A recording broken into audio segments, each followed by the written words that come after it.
Om Namo Bhagavate Vasudevaya. Om Namo Bhagavate Vasudevaya.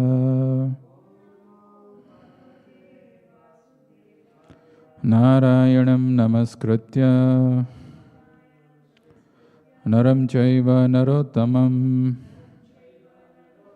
Devim Saraswatim Vyasam Tato Jayamudiraye Nashtaprayeshu Abhadreshu Nityam Bhagavata Sevaya Bhagavati Uttama Shloke Bhaktir Bhavati Naishtiki. So I'd like to welcome the insects, living entities, everybody who's present, including a few of us. But today is the concluding session from the series of the wisdom from Bhagavad Gita. And the last session is preparation for the Gita Jayanthi, which is on Monday, day after tomorrow. The day when Bhagavad Gita was spoken by the Lord. Right? Very auspicious day, very nice day. Of course, the series that we had been having, where we got a chance to look a little closely or understand some of the concepts that we otherwise carry in our lives, how they mislead us and how they put us in so much of difficulties, and what we need to do so that we can free ourselves. So I thought today, being the last day, I'll just speak from this verse from the 5th chapter of Bhagavad Gita. It says Karma Yoga, action in Krishna consciousness, and the verse number is 10. So the verse goes like this. If you can repeat, please repeat. Brahmani adhaya karmani. Very good. Sangam tyaktva karoti yaha lipyate nasa papena padma patram ibham bhasa. Yeah, very nice. So this verse is a very powerful verse which comes in the 5th chapter. It talks about how we should live our life. Brahmani, I'll just go through the word to word. Brahmani, the Supreme Personality of Godhead. Adhaya, resigning unto. Karmani, all works. Sangam, attachment. Tyaktva, giving up. Karoti, performs. Yaha, who. Lipyate, is affected. Na, never. Saha, he. Papena, by sin. Padma patram, lotus leaf. Iva, like ambhasa, in the water. The translation is, one who performs his duty without attachment, surrendering the result unto the Supreme God, is not affected by sinful action, as the lotus leaf is untouched by water. Here Brahmani means in Krishna consciousness. The material world is a sum total manifestation of the three modes of material nature, technically called the Pradhana. The Vedic hymns, Sarvam etad Brahma, Tasmad etad Brahma, Nama Rupam, Annam cha Jayate, and in the Bhagavad Gita, Mama Yonir Mahad Brahma, indicate that everything in the material world is the manifestation of Brahman. And although the effects are differently manifested, they are non-different from the cause. In the Ishopanishad, it is said that everything is related to the Supreme Brahman, or Krishna. And thus everything belongs to him only. One who knows perfectly well that everything belongs to Krishna, that he is the proprietor of everything, and that therefore everything is engaged in the service of the Lord, naturally has nothing to do with the results of his activities, whether virtuous or sinful. Even one's material body, being a gift of the Lord for carrying out particular type of action, can be engaged in Krishna consciousness. It is beyond contamination by sinful reactions, exactly as the lotus leaf, though remaining in the water, is not wet. The Lord also says in the Gita, Mai sarvani karmani sanyasya, resign all works unto me. The conclusion is that a person without Krishna consciousness acts according to the concept of the material body and senses, but a person in Krishna consciousness acts according to the knowledge that the body is the property of Krishna and should therefore be engaged in the service of Krishna. Om Jnanatimirandhasya Jnananjana Shalakaya Chakshurunmilitam Yena Tasmai Shri Gurave Namaha Nama Om Vishnu Padaya Krishna Prasthaya Bhutale Srimate Bhakti Vedanta Swaminiti Namine Namaste Saraswate Deve Gauravani Pracharine Nirvishesha Sunyavadi Paschatya Deshatarine Jai Shri Krishna Chaitanya Prabhu Nityananda Shri Advaita Gadadhara Shri Vasadi Gaura Bhakta Vrinda Hare Krishna Krishna Krishna Hare Hare Hare Rama Rama Rama Hare Hare. Hare Krishna. So I'd like to congratulate Kritika for attending all the sessions. I think you didn't miss anyone, isn't it?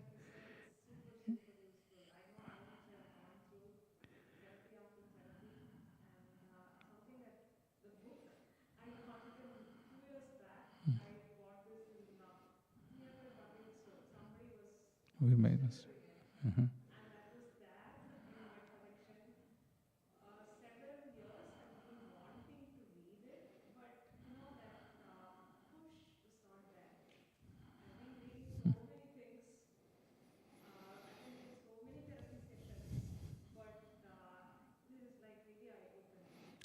Thank you for your kind words. Actually, these are words of pure devotee spiritual master, right? So, a lot of effect, a lot of impact. In Bhagavatam, I'm just getting a little distracted hearing what you just said. There is a mention of one person who's speaking Bhagavatam. His name is Sutta Goswami. He says, Yatha dhitam yatha mati. So the words of scriptures are there. You can read them, you can understand them. How much you'll understand, how much another person will understand, there can be a difference. Why? The words are absolute, but depending upon what your consciousness is, right? It will affect you in that level. So it's not like the scripture is bad just because I'm not ready yet. I don't have that eagerness. That's why yatha dhitam yatha mati. As far as my consciousness is developed, as far as my interest is there in that, that much the scripture will reveal, right? So, but when we hear from a pure devotee like Srila Prabhupada, who makes things so clear, then we get some clarity, some meaning, some purpose in life. Otherwise, people are confused, frustrated. I went to some family today. My God, so many things they are going through in life, and they don't know how they can come out. And these verses are very clearly given in Bhagavad Gita, which talks about what should be our goal, what should we do, how should we live our life, how we can live a very happy, peaceful life. And there is nobody who's coming in the way in achieving that peace or that tranquility or that contentment, that satisfaction. It's only we. We do something out of some misconception of what our life is, and then we end up in a situation where we don't know how to come out of it. So these verses of Bhagavad Gita, because we've been having some discussions, I thought could be a befitting conclusion to what we have been seeing, because it sums up as to how we should live our life. And the example, whatever example Krishna gives in Bhagavad Gita, the analogies are very powerful. The example of the analogy which is given here is that of a Padma Patra. It's a lotus leaf. Now lotus leaf, though it remains in the water, it is untouched by the water. Unlike any other leaves, if that leaf is put into the water, it will get completely moist. It will become completely wet. Whereas the lotus leaf, even though it remains inside the water, it is untouched. There is some special this thing about the lotus leaf. And that is what Krishna is telling. Lipyate na sapapena padma patram ibhambasa. So if you do some things which he mentions in the first two lines, then you can remain inside this material world which is filled with all kinds of filthy scum, all abominable things, desires, the modes which are acting on us, which instigate us to do sinful actions, but still we will not get contaminated by them. We will be free from the contamination. So what is it that we have to do? Two things which Krishna mentions is Brahmani Adhaya Karmani. Brahmani Adhaya Karmani Sangam Tyaktva Karoti Yaha. Brahmani Adhaya Karmani. Brahmani Adhaya Karmani, and in the purport, Prabhupada is mentioning that the conclusion is that a person without Krishna consciousness acts according to the concept of the material body and senses. But a person in Krishna consciousness acts according to the knowledge that the body is the property of Krishna and should therefore be engaged in the service of Krishna. This is the sum and substance of a person who is Krishna conscious and a person who is not. A person who is not Krishna conscious, he thinks that this body is who he is. He identifies strongly with the body. I've got a female body and I'm identifying with that, so I'm a female. I've got a male body, so I'm a male. I've got a young body, so I'm a young person. I've got an old body, so I'm an old man. And so on and so forth. Just the strong identification with the body makes one feel that since he is that body and the mind, which is the subtle body, all the thoughts which are produced in that mind are supposed to be fulfilled by him, because that is his thoughts. But a person in Krishna consciousness, and just somebody, I was giving that other day the example, like suppose, you go back in time and see 2018, 7 years back, the entire cells in our body were completely different, and now we have got completely different cells. If we would have been our bodies, if that is what is the truth, then I would have been a different personality today. But that is not. I still am the same experiencer. I still remember having a body which was younger, which was different. That body I don't have, but the experiencer is still the same. I'm not becoming a different body. I'm not becoming a different personality. Similarly, if you see, when we come here in this material world, we don't bring anything with us. There is nothing that we are carrying, not even our own body. The body grows inside the mother's womb.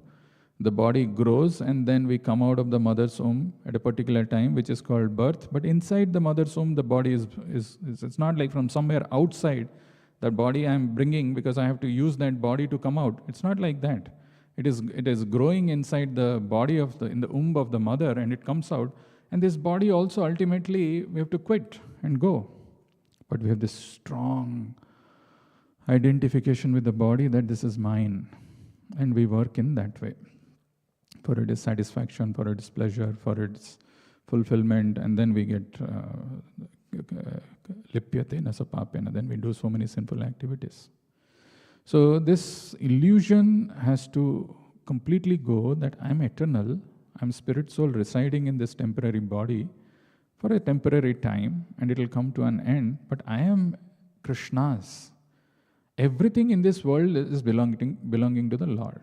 The Isha Upanishad says, Isavasyam idam sarvam. In Bhagavatam, there is a nice chapter which is called the Song of the Prithvi, Song of the Mother Earth.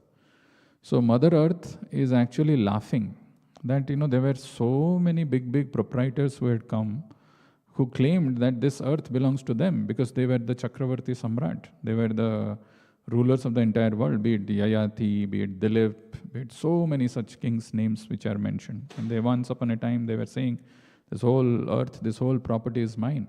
Where are those guys who have gone? There have been so many battles which have been fought between the kingdoms. Even now you see, somebody say, why there is this encroachment, this is my land, this belongs to me. And then there is a fight.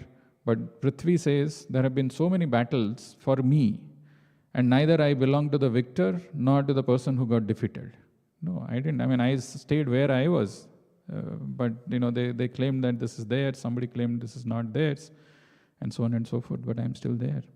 Like that, some property which we think is ours, this house, this money, something, it used to belong to somebody else. That land used to be somebody else's. And when we die, again, we give that thing to somebody else and go. But then we say that everything belongs to us. And that's why he's saying, Brahmani Adhaya Karmani. A person who is devoted, person who is Krishna conscious, he thinks everything is Krishna's. So he works in a manner where he has given up everything for Krishna. He is depending on Krishna and working in that consciousness. Brahmani Adhaya Karmani. Sangam tyaktva karotiyo. The biggest problem that happens is the attachment that we develop. In the time that we spend in between our birth and death in this life, we develop so much of attachment for so many things. This person is my relative, this body is mine, this item is mine, and that leads to doing action in a different way and makes us, engaged in sinful activities. And that we will see, analyze. One very nice example which Prabhupada gives in this connection is that of a cashier who's working in a bank. He's dealing with the cash. A lot of cash is coming to him, he has to handle. But when he's working and he's doing his work very sincerely, he's not attached to this cash. He knows that the cash doesn't belong to him. Doesn't mean that, he'll do he'll not be sincere or he'll be careless. He's very careful. But yet there is no attachment to that. Yes, he's sitting in the bank's, maybe the chair, he's using the bank's laptop or computer, he's working, he's doing his all things. And that he says, temporarily, this is mine, this is my chair, this is my computer. If somebody comes and does something, hey, how can you tamper with my computer? He may protest like that. But he knows everything belongs to that bank, including that money which is coming, which is not his. He's doing these things, but completely detached. Something like that. Hey, all these items which are given, which are coming to us by arrangement of the Lord, doesn't belong to me. I'm just supposed to take care of them, including my family members, relatives, whom I have got whom I have got little affection. It's not wrong to have those affection, but ultimately I should know that because of Krishna I have been connected with them. Through Krishna only I got to know. They're all Krishnas, like I am also part of Krishnas. They're also part of Krishna. I should not have attachment. This attachment, she's not saying that karmam tyaktva. He's not saying that, karma phalam tyaktva. He's telling sangam tyaktva. Give up this attachment. Sangam tyaktva karotiyo. Do your work, but giving up the attachment. Lipyate na sapapena padmapatram ibambasa. This verse is further elaborated in the next two verses. And if you see this carefully, he's saying kayena manasa buddhya kevalair indriyarapi yoginaha karma kurbanti sangam tyaktvatma suddhaye. A yogi, a person who is in Krishna consciousness, who has understood that he is eternal and part and parcel of the Lord, what does he work for? What is the need for him to work? Does he stop working because he is in a material world? Any action that he is doing, it is going to cause reactions. He stops, he doesn't desire. What does he do?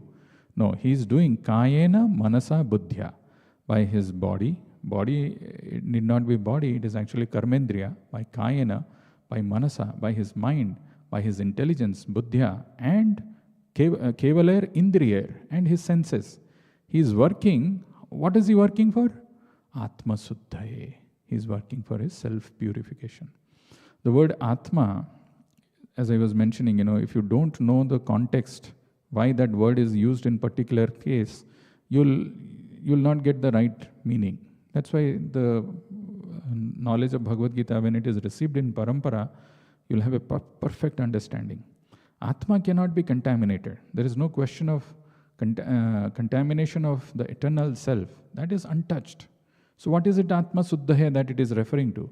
It is this purification of our chitta. It's the purification of our mind. What purification? So they are working for the purification of their mind or the consciousness. What kind of purification? What is the impurity that is there inside this? What impurity that is there which is causing this problem? The impurity is that, when we do any action, we feel we are entitled for the results of that action. Somebody may say that, how can we work without feeling that, I deserve to enjoy that result? How is it possible? Yes, you're true. It's true. It is difficult because, like, suppose, there is a field and somebody has sown some seeds, but natural, there'll be something which will come out of that. There'll be some plant, some creeper, something will come out of it. How can you say that it will not come? But the thing that is used here is sangam tyaktva. Sangam tyaktva means, okay, whatever the results of the action which are coming, don't get attached to that results.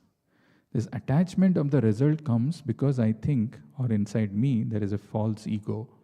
That false ego says, I am this man, and all these are mine, mamatva. That is the impurity inside us. That I am this person, I am supposed to enjoy, all these things are mine. That mamatva or mineness, this is all mine, that actually nourishes that I, the false ego. And when that happens, you see how big this cheating is. You keep working using your kayana, manasa, buddhya, indriya, all your senses, but instead of getting purified, instead of becoming free from those reactions, you are actually getting bound. Why? Because you are thinking, this is me, and this is all mine. I'm supposed to enjoy. So when somebody gives up that, yogina karma kurbanti sangam tyaktva atma suddhaye. Yogina karma kurbanti sangam tyaktva atma suddhaye. The yogis are working. They are using their mind. They are using their intelligence. They are using their senses. They are using their karmendriya. They are using their body. Everything they are using. But what they are doing? They are working for their purification of purification of the consciousness. How they are working and how they are making their senses purified, or how they are trying to make their thinking consciousness purified? That's very nicely, Prabhupada actually in this verse, he's quoting one verse from Bhakti Rasamrita Sindhu, Iha Yasya Harer Dasya. There is a similar thing which is mentioned in one of the Niti Sastras. It says, Yo dhrubani parityajya adhrubham parishevate dhrubani tasya nasyanti adhrubham nashtamevacha. Yo dhrubani parityajya adhrubham parishevate. So all of us who are here in this material world, who have accepted this body, who are filled with ignorance, who accept this body as our true self, we have actually given up the true understanding of dhrubam, the eternal self. Since we have given up the true understanding of the eternal self, and we are yo dhruvani parityajya adhrubam parishevate, and we are feeding the adhruva, which is temporary, what happens at the time of death? Now we have given up the dhrubam. Dhrubani tasya nasyanti adhrubam nashtamevacha. So you are taking the temporary as permanent, and you have given up the permanent. At the time of death, this adhrubani will give up you, and it'll leave. So this is what is the biggest difference or the problem. Kayana manasa buddhya kevalayar indriyarapi yoginah karma kurbanti sangam tektva atma suddhaye.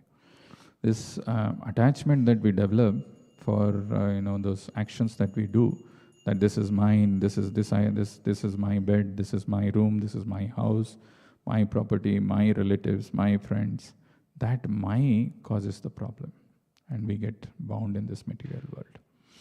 Very nicely, there are many important aspects which can be taken from this verse, as Krishna is mentioning in this series of verses.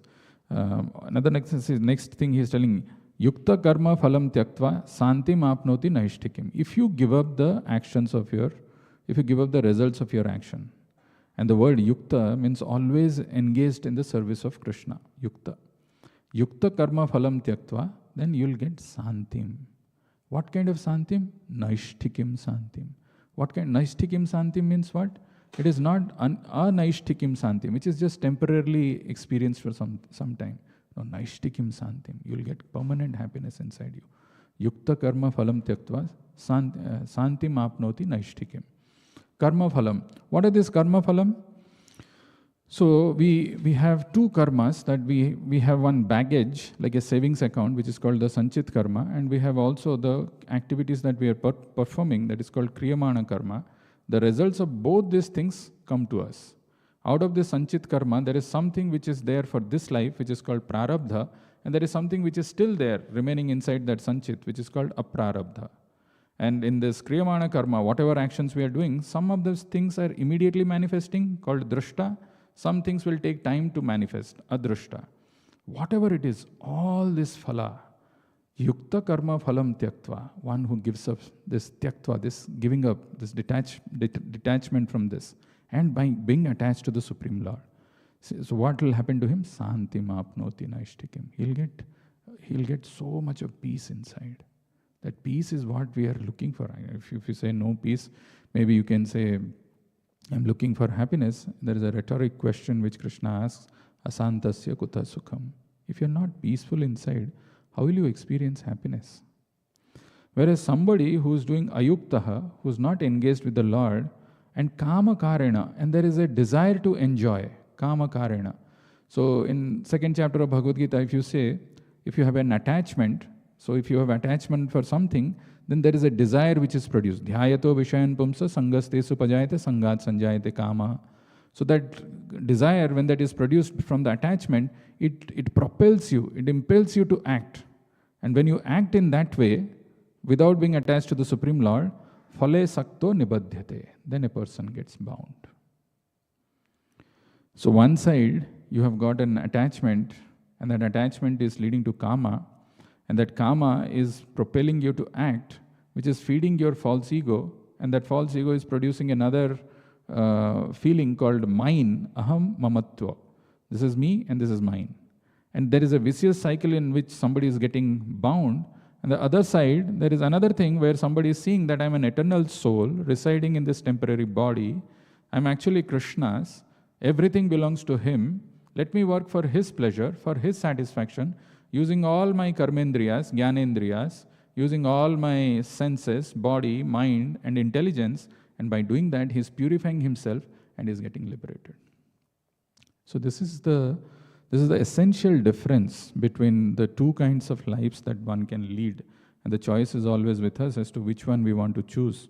Whether we want to be there in this material world, living in a manner which is completely ignorant and accepting the bodies because of our association.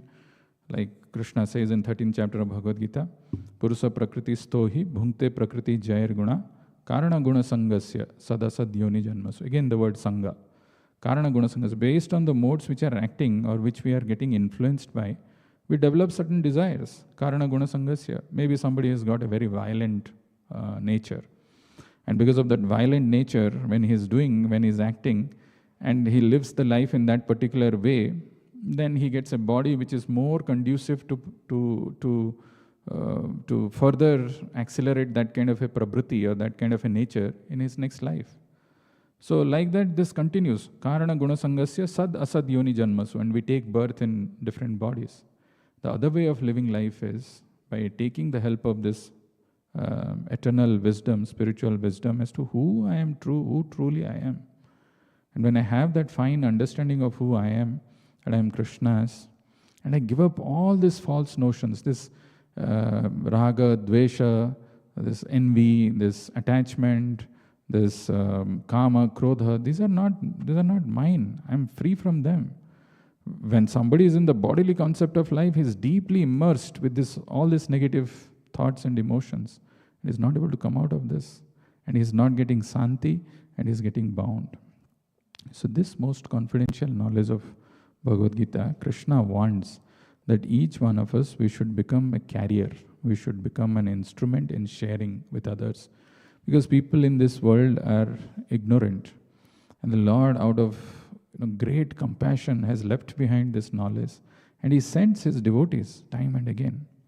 We should not just take advantage of this knowledge and feel that our responsibility is done.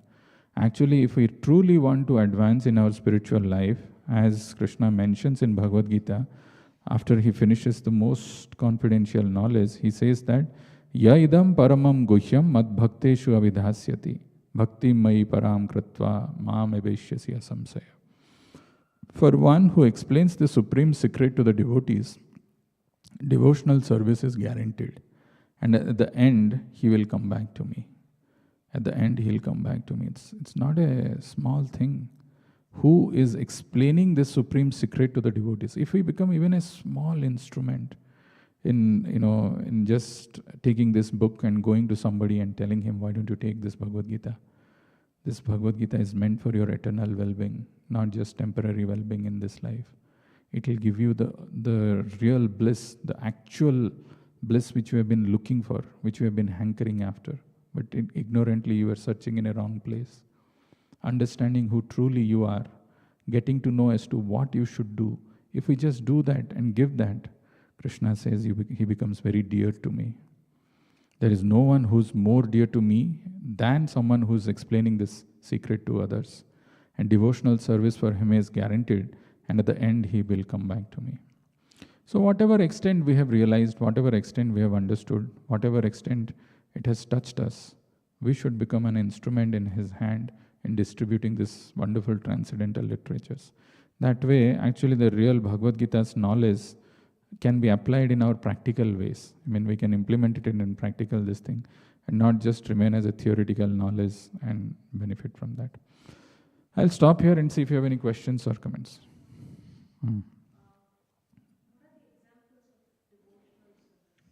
Okay, good. So devotional service, if you see the way Prahlad Maharaj puts it is, he says, Shravanam Kirtanam Vishnu, Smaranam Pada Sevanam, Archanam Bandhanam Dasyam, Sakhyam Atma Nivedanam. There are 9 processes of devotional service. The first and the foremost starts with the Shravana process, hearing, which people take it so lightly and neglect.